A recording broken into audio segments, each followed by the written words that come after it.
দর্শক আমন্ত্রণ সিলেট ভিউ সরাসরি সম্প্রচারের সাথে আছি আমি নিবেন্দু তালুকদার। সিলেটে চলমান যে বন্যা পরিস্থিতি রয়েছে সেই বন্যা পরিস্থিতির খুব একটা উন্নতি না হওয়ার কারণেই কিন্তু আস্তে আস্তে সিলেট মহানগর জুড়ে যে কয়টি আশ্রয় কেন্দ্র খোলা হয়েছে সেই আশ্রয় কেন্দ্রগুলোতে কিন্তু দিন বাড়ছে। বাসাবাড়িতে যেহেতু বিশেষ করে সিলেট নগরীর উপশহর যতরপুর সোবানীঘাট এই সকল এলাকার মানুষজনদের প্রায় প্রত্যেকটি বাসাবাড়িতে কিন্তু পানি উঠেছে, যার কারণে ওই সকল এলাকার বাসিন্দারা এখন আশ্রয় কেন্দ্রে অবস্থান করছেন এবং তারা আশ্রয় কেন্দ্রে এসে নিরাপদ আশ্রয় খুঁজছেন।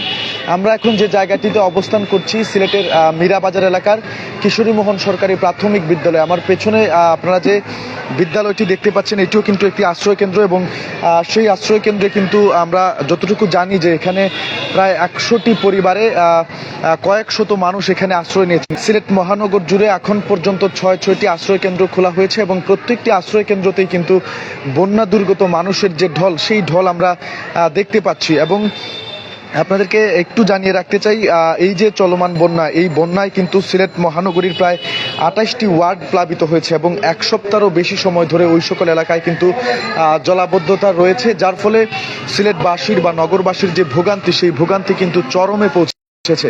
এর আগে আমরা দেখেছিলাম 2022 সালের বন্যায়, অর্থাৎ বন্যায়ও কিন্তু সিলেটবাসী এরকম বিভিন্ন আশ্রয় কেন্দ্রে তারা অবস্থান করেছিলেন বা আশ্রয় নিয়েছিলেন। এইবারও কিন্তু এক বছরের ব্যবধানে আরও একটি আকস্মিক ভয়াবহ বন্যার সাক্ষী হয়েছেন সিলেটবাসী, যে বন্যায়ও কিন্তু সিলেটের 28টি ওয়ার্ড, সিলেট মহানগরীর 28টি ওয়ার্ড প্লাবিত হয়েছে এবং ওই সকল ওয়ার্ডের প্রায় 10,000 পরিবারের, আমি যদি বলতে চাই সংখ্যাটা প্রায় লাখো বাসিন্দা কিন্তু তারা পানিবন্দী হয়ে আছেন এবং দুঃখ দুর্দশার মধ্য দিয়ে তারা দিন কাটাচ্ছেন। এবং ওই সকল এলাকার মানুষজন প্রথম দিকে এতটা আশ্রয় কেন্দ্রে না আসলেও যেহেতু বন্যা পরিস্থিতি দীর্ঘায়িত হচ্ছে, অর্থাৎ বন্যার পানি খুব একটা কমছে না বা কমলেও অত্যন্ত ধীর গতিতে কমছে, যার ফলে কিন্তু ওই সকল এলাকার মানুষজন বিভিন্ন আশ্রয় কেন্দ্রে বা ওই সকল ওয়ার্ডের মানুষজন বিভিন্ন আশ্রয় কেন্দ্রে এসে অবস্থান নিচ্ছেন এবং তাদের দুঃখ দুর্দশা যে কী পরিমাণ সেটি কিন্তু আপনারা বুঝতেই পারছেন।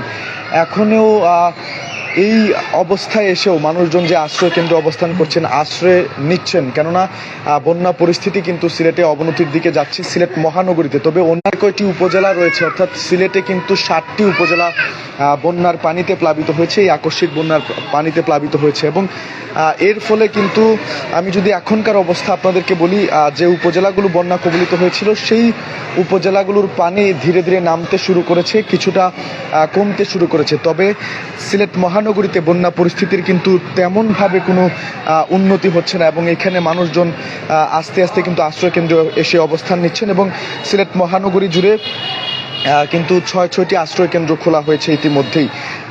পূর্বে একটি খোলা হয়েছিল, পরে আরও নতুন করে কিন্তু 5টি, বন্যার ভয়াবহতা বাড়ার পর 5টি আশ্রয় কেন্দ্র খুলে দেওয়া হয়। সেক্ষেত্রে আমি একটু বলতে চাই আপনাদেরকে, 15 নং ওয়ার্ডে কিশোরী মোহন বালক উচ্চ বিদ্যালয় এবং রামকৃষ্ণ উচ্চ বিদ্যালয়, বসন্ত মেমোরিয়াল উচ্চ বিদ্যালয় এবং মওদুদ আহমেদ তার নিজস্ব বাসায় কেন্দ্র আশ্রয় কেন্দ্র করা হয়েছে। এছাড়াও যদি আমি বলি 13 নং ওয়ার্ডে মির্জা জাঙ্গাল বালিকা উচ্চ বিদ্যালয়, 24 নং ওয়ার্ডে 13 এবং অমর শাহ স্কুল ও 10 নম্বর ওয়ার্ডের ঘাসিটোলা সরকারি প্রাথমিক বিদ্যালয়, Yusuf Ghasitola school, Jalalabad model school, Moinuddin মহিলা কলেজ এবং কানিশেল সরকারি প্রাথমিক বিদ্যালয়, এইগুলোতে কিন্তু আশ্রয় কেন্দ্র খুলে দেওয়া হয়েছে। এছাড়াও বিভিন্ন কাউন্সিলর তাদের নিজ বাসভবন যেগুলো আছে সেখানেও কিন্তু পানিবন্দী মানুষদেরকে আশ্রয় দিচ্ছেন। এই যে 3তলা ভবনটি, তার প্রত্যেক তলাতেই কিন্তু মানুষজন অবস্থান নিয়েছেন এবং যেমনটা বলছিলাম এখানে কিন্তু প্রায় 100 পরিবার, এই 2টি ভবন মিলিয়ে, অর্থাৎ কিশোরী মোহন বালক উচ্চ বিদ্যালয়ের যে দুইটি ভবন রয়েছে সরকার প্রাথমিক বিদ্যালয়ের, সেইখানে কিন্তু 2টি ভবন মিলিয়ে প্রায় 100টি পরিবার এই বন্যায় এইসব আশ্রয় কেন্দ্রে এসে আশ্রয় নিয়েছেন এবং তারা অত্যন্ত দুঃখ দুর্দশার মধ্য দিয়ে তারা কিন্তু সময় পার করছেন। তবে সিসিকের পক্ষ থেকে কিন্তু তাদেরকে ভরণ পোষণে বা তাদেরকে সহায়তায় বিভিন্ন ব্যবস্থা তারা গ্রহণ করেছেন। এখানে 2 থেকে 3 বেলা সিসিকের পক্ষ থেকে খাবার দেওয়া হচ্ছে, শুকনা খাবার বিতরণ করা হচ্ছে। এছাড়াও রান্না করা খাবারও কিন্তু সিসিক গতকালকে রাত্রে থেকে এই সকল এলাকার বন্যা দুর্গত মানুষদেরকে, অর্থাৎ যারা আশ্রয় কেন্দ্রে অবস্থান নিয়েছেন তাদেরকে দেওয়া শুরু করেছে। তারা খিচুড়ি দিচ্ছেন। এছাড়াও কিন্তু শুকনা খাবার, চিড়া মুড়ি কলা, সুপেয় খাবার, পানি সহ বিবাহিত রোগ যেগুলো আছে সেই সব রোগ প্রতিরোধে কিন্তু সিসিকের পক্ষ থেকে ওষুধ বিতরণ করা হচ্ছে, এমনটাই আমরা জানি। এবং এক সপ্তাহেরও বেশি সময় ধরে কিন্তু এই বন্যা পরিস্থিতি চলমান রয়েছে, যে পরিস্থিতিতে সিলেটের বিভিন্ন উপজেলাগুলোতে যে বন্যা পরিস্থিতির সৃষ্টি হয়েছিল সেই বন্যা পরিস্থিতির কিছুটা উন্নতি হলেও সিলেট শহরের বন্যা পরিস্থিতির কিন্তু সহসাই উন্নতি হচ্ছে না। যদিও কিছুটা পানি কমছে, অর্থাৎ অত্যন্ত ধীর গতিতে যদিও কিছু কিছু সময় পানি কমছে, তারপরে আবার আকস্মিক যে বৃষ্টিপাত হচ্ছে, অর্থাৎ হঠাৎ করে যে বৃষ্টিপাত হচ্ছে সেই বৃষ্টিপাতে কিন্তু পুনরায় পানি বৃদ্ধি পাচ্ছে। অর্থাৎ বৃষ্টিপাত হলেই সুরমার দুই পার যেহেতু উপচে নগরীতে পানি প্রবেশ করছে এবং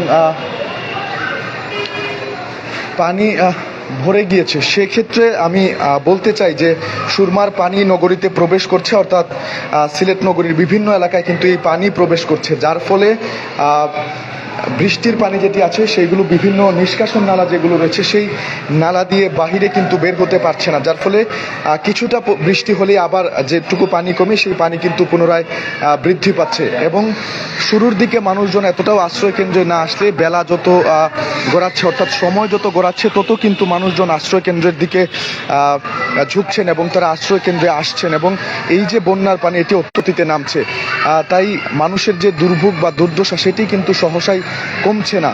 অর্থাৎ সিলেটবাসীর যে দুঃখ দুর্দশা সেটি সহজেই কমছে না, বিধায় কিন্তু তারা বাসাবাড়ি ছেড়ে অনেকেই আসবাবপত্র সহ তাদের গবাদি পশু যেগুলো আছে সেই সব নিয়ে কিন্তু মানুষজন আশ্রয় কেন্দ্রে অবস্থান করছেন। এবং এই পুরো সিলেট সিটি কর্পোরেশন জুড়ে কিন্তু 6টি আশ্রয় কেন্দ্র খোলা হয়েছে। এছাড়াও 19টি আশ্রয় কেন্দ্রে সিসিকের পক্ষ থেকে কিন্তু শুকনা খাবার, পানি বিতরণ করা হচ্ছিল, এবং গতকালকে রাত্রে থেকে আমরা যেমনটা দেখেছি সিসিক কিন্তু খাবার রান্না করেও সেই খাবারও কিন্তু বিতরণ করছে। দর্শক, সিলেটের যে কিশোরীমোহন উচ্চ বিদ্যালয় রয়েছে, প্রাথমিক বিদ্যালয় রয়েছে, সেখান থেকে সিলেট ভিউ সরাসরি সম্প্রচারে বন্যা দুর্গত মানুষ যে এখানে যেহেতু আশ্রয় কেন্দ্র ঘোষণা করা হয়েছে সেই আশ্রয় কেন্দ্রের সর্বশেষ ছিলাম এবং এখানকার মানুষজনের অবস্থা আপনাদেরকে জানানোর চেষ্টা করছিলাম। এবং তাদের সাথেও আমরা কথা বলেছি। এখানে কিন্তু সিসিকের পক্ষ থেকে 2বার খাবার দেওয়া হচ্ছে, শুকনো খাবার দেওয়া হচ্ছে, পানি দেওয়া হচ্ছে, সুপেয় পানি দেওয়া হচ্ছে, এবং সিসিকের কাউন্সিলর এবং ভারপ্রাপ্ত মেয়র মোখলিসুর রহমান কামরান তিনিও কিন্তু এখানে এসেছেন এবং বারবার পরিদর্শন করছেন ওই সকল এলাকার মানুষজনদের। অর্থাৎ সিসিকের পক্ষ থেকে কিন্তু সার্বক্ষণিক ব্যবস্থা গ্রহণ করা হচ্ছে। একটু কথা বলবো, এখানে আপনাদের কোনো অসুবিধা আছে কিনা? সিসিকের পক্ষ থেকে খাবার দাবার দেওয়া হচ্ছে কিনা? খাবার দিছে, একবেলা দিছে আর কি, এখন আর দিছে না। কি খাবার দিচ্ছেন ওরা? শুধু খিচুড়ি আর কিছু পানি পানি এগুলো? না না, পানি অন্য কিছু দিছে না এখন। কি অবস্থায় আছেন? বাসাবাড়ির পানি কি কমছে আপনাদের? জি না, বাসাবাড়ির পানি এখনো কমর হুমান আছে, তাই বাচ্চা এনলে স্কুলে বসে রয়েছে। দর্শক, আসলে মানুষজন যেমনটা বলছিলেন যে এখন পর্যন্ত বাসাবাড়িতে তাদের কোমর সমান পানি রয়েছে, যার ফলে আমরা দেখছি যে মানুষের ভোগান্তি যেটি আছে সেই ভোগান্তি কিন্তু খুব একটা কমছে না। যদিও সিলেটের অন্যান্য যেসব বন্যা কবলিত উপজেলা রয়েছে সেগুলো থেকে বন্যার পানি নামতে শুরু করেছে। সিলেট সিটি কর্পোরেশন এলাকা থেকেও বন্যার পানি নামছে, তবে অত্যন্ত ধীর বৃষ্টি হলেই কিন্তু নতুন নতুন এলাকা প্লাবিত হচ্ছে। পানি যেটা কমছে বৃষ্টির সাথে সাথে কিন্তু সেই পানিটা আবারও বেড়ে যাচ্ছে, যার ফলে মানুষজন তাদের ঘর বাড়ি ছেড়ে তারা আশ্রয় কেন্দ্রে অবস্থান নিয়েছেন। সিসিকের পক্ষ থেকে এখন পর্যন্ত 6টি আশ্রয় কেন্দ্র খোলা হয়েছে সিলেট মহানগরের বিভিন্ন ওয়ার্ডে, এবং ওই সকল আশ্রয় কেন্দ্রে কিন্তু সিসিকের পক্ষ থেকে শুকনা খাবার, পানি এবং গতকালকে রাত্রে থেকে আমরা যেমনটা দেখছি তারা রান্না করা খাবার বিতরণ করছেন। এছাড়াও বিভিন্ন কাউন্সিলরদের বাসায় কিন্তু আশ্রয় কেন্দ্র খোলা হয়েছে এবং সেখানেও তারা মানুষজনদের সহায়তায় বা সেবায় কাজ করে যাচ্ছেন এবং শুকনা খাবার, পানি, স্যালাইন, পানিবাহিত রোগ যেগুলো আছে সেগুলো বিতরণ করছেন। এবং এই সকল আশ্রয় কেন্দ্রে কিন্তু আমি যেমনটা বলছিলাম যে সিলেট মহানগরীর প্রায় 28টি ওয়ার্ডের 10,000 পরিবারের লাখো মানুষ তারা পানিবন্দী হয়েছেন, এবং ওই সকল ওয়ার্ডের যাদের অবস্থা বেশি শোচনীয় তারাই কিন্তু আসলে আশ্রয় কেন্দ্রে আসছেন। এবং এই যে আশ্রয় কেন্দ্রটি কিশোরীমোহন সরকারি প্রাথমিক বিদ্যালয়, এখানে কিন্তু 2টি ভবন মিলিয়ে প্রায় 100টি পরিবারের কয়েকশত মানুষ অবস্থান করছেন, এবং এইভাবে অন্যান্য যে আশ্রয় কেন্দ্রগুলো রয়েছে সেখানেও মানুষ অবস্থান করছেন। দর্শক, এই ছিল সিলেটের বন্যা পরিস্থিতিতে মানুষের আশ্রয় কেন্দ্রে আসা নিয়ে আমার কাছে এখন পর্যন্ত সর্বশেষ খবরাখবর। আমাদের সাথে থাকার জন্য ধন্যবাদ জানাচ্ছি। পরবর্তী আপডেটের জন্য অবশ্যই সিলেট ভিউয়ে চোখ রাখুন।